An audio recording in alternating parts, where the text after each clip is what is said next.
በባለፈው ዓመት ሪፖርት እንደተመላከተው ኢትዮጵያ 8.1% የኢኮኖሚ እድገት አስመዝግባለች።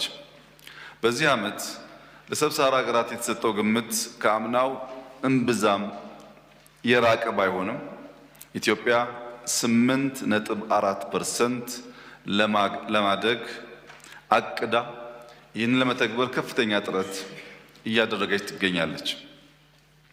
ባለፉት 8 ወራት የነበሩ የኢኮኖሚክ እቅዶቻችን አፈጻጸም እንደሚያመላክቱት በሚቀጥሉት 4 ወራት ይህንኑ ተግባር አጠናክረን መድገም ከቻል በዘንድሮ ዓመት ካቀድነው ከ8.4 በላይ ልናሳካ እንደምንችል ይጠበቃል።